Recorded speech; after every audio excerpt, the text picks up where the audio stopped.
apprendre que les accidents domestiques sont la 3e cause de mortalité en France, juste après le cancer et les maladies cardiovasculaires. N'arrêtez pas de fumer.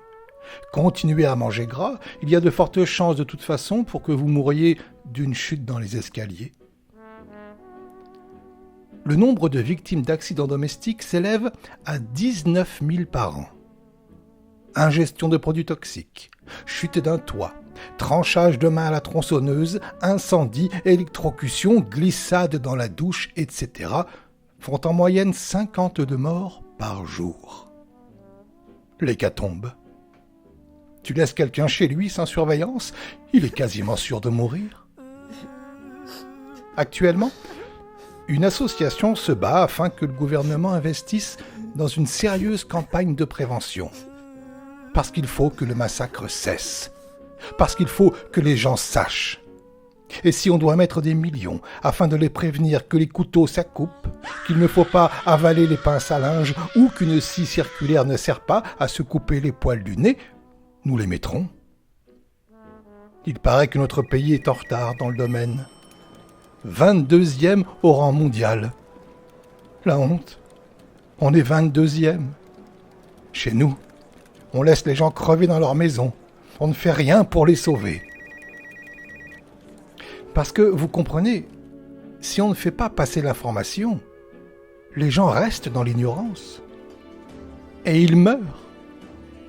Parce qu'ils n'ont pas conscience du danger. On a bien obligé les fabricants de tabac à inscrire sur les paquets de cigarettes que la consommation de leurs produits tue. Il faut faire la même chose avec les ustensiles de cuisine. En caractère gras.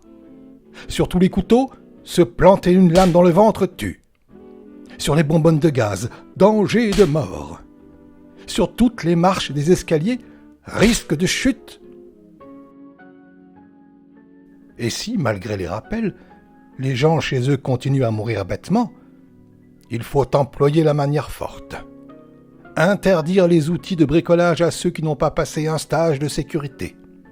Obliger le port des gants isolants pour brancher une prise. Imposer des bouteilles d'oxygène quand on veut prendre un bain. Interdire la cuisine domestique et développer des systèmes de livraison de repas à domicile. Fini le poisson avec des arêtes, le poulet avec des petits os, le pain avec de la mie. Steak haché et purée tiède à tous les repas. Les gens sont imprudents. Il faut les protéger malgré eux. Une fois qu'on aura totalement sécurisé l'intérieur des maisons, qu'il n'y aura plus d'étages, que les fenêtres seront hermétiques, que des agents de l'État viendront changer nos ampoules, qu'on ne trouvera plus sur nos tables que des couverts en plastique mou, parfaitement adaptés au steak puré, il faudra s'occuper de l'extérieur. Interdiction de sortir les jours de vent, on risque de se prendre une tuile sur la tête, des dizaines de morts par an.